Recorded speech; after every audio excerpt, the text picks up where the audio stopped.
One of the biggest disappointments I see in parents' eyes is when the child shows no signs of gratitude for everything that the parents are doing for them. I wake up early in the morning to cook lunch for his school. Forget thank you, he doesn't even eat it. I don't have a nice suit to wear in functions. I saved money so she can go to her singing classes. Now she tells me I don't care for her.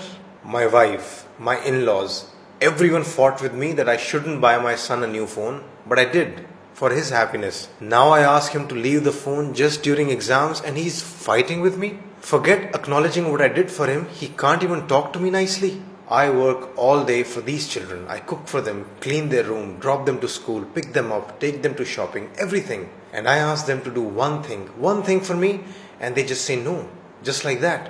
Why should I have to fight every time I need to get something done?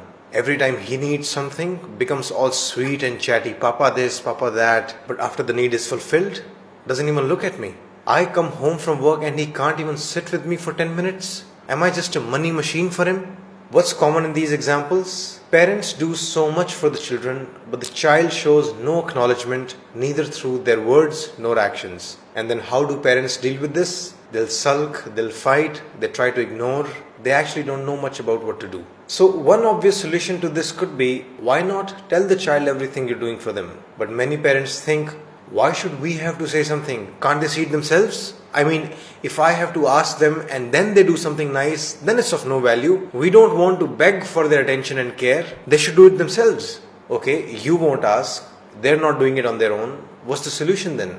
Keep getting disappointed and give up? Well, not so soon. I have some suggestions. If I could tell you, really I mean it, the single most important psychological trait or state which can contribute to individual and interpersonal well-being, it would be gratitude. If you want to be happy yourself, if you want a happy child, and if you want happy relationships, there's probably nothing more important than gratefulness or thankfulness. And I speak of this from deep personal experiences. This has transformed my experience of relationships and life. You teach your children how to use the bathroom, you teach them language, you teach them how to count. You should teach them how to be grateful to people as well. It's on that level, it's that important. It's an absolute tragedy that we don't even know how enormously important this is, and we just hope that the child will develop gratitude on their own. It is a tragedy that we virtually leave it to luck.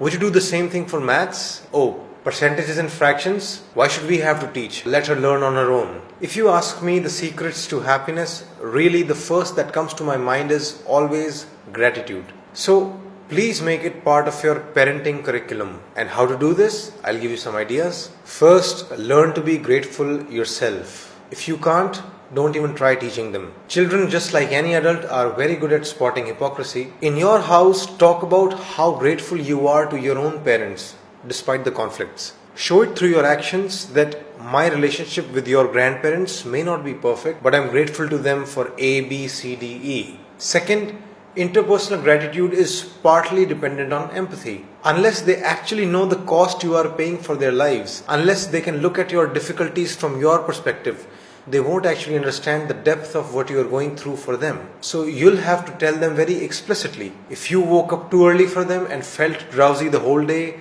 if you are suppressing your own desires to save money for them, if you're fighting with other people to defend them, if you are sacrificing your leisure time for their tasks, talk about it. Talk not just about what you're doing, but also about what you're going through inside. Basically, you'll have to educate them about the personal cost you're paying for their sake. This is not about tooting your own horn. This is about filling their blind spots. This is about presenting a better reality to them. This is education. But caution, don't do it with an attitude that you're doing them a favor by giving them birth and raising them. That attitude is not wise, because despite everything you're doing for them, you started a family for yourself. Because you thought creating a family is a good way to live life. Your child never came to you and said, "Mom and Dad, please give me birth." So when you teach them gratitude, don't sound like the benefit is one-sided. You are also deriving the satisfaction of being a parent through them. So keep your patronizing and condescension in check.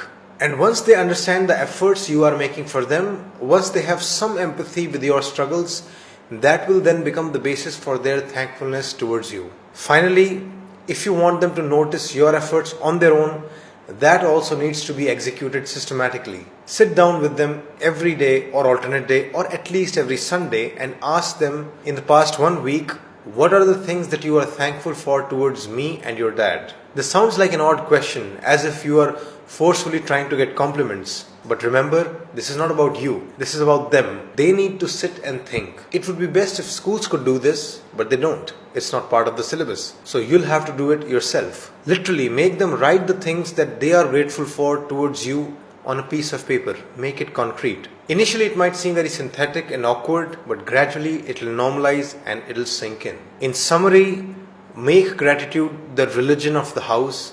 Practice it yourself. Teach it to your children consistently. Let me know in the comments the issues that you are dealing with. I'll make videos on them. My audiobooks on parenting are now available on my website. Keep checking because I will upload new ones regularly. There's going to be a lot of new ideas in those audiobooks which you'll find very useful. By the way, you can also buy audio of this video for repeated listening and as a gesture to support me. If you want to see me grow faster, you can help me in two ways. First, if you are feeling generous, please make a donation. I'll use it to hire video makers and researchers. Second, do like my Facebook page, subscribe to my YouTube channel and press the bell icon for notification. Please do it right now. If you need counseling for yourself, for your child or for your relationship, you should book appointments with me. To book an appointment, please go directly to my website page sridharlifeschool.com/counsel and fill the application form there. Just to inform, I get a lot of inquiries for counseling. It makes me very happy, but I'm unable to respond to all of them. I take very limited number of clients to make sure I can give my best and stay sane myself. So in case I have not been able to reply to your messages or get back to you on your application form, I apologize for the inconvenience. I'm working with very limited resources. Just to remind you, in case counseling isn't possible, please buy my audiobooks. They can help you in areas you can't even imagine. Thanks a lot for watching my videos. You are giving me your time. That's the best gift. I really am very grateful.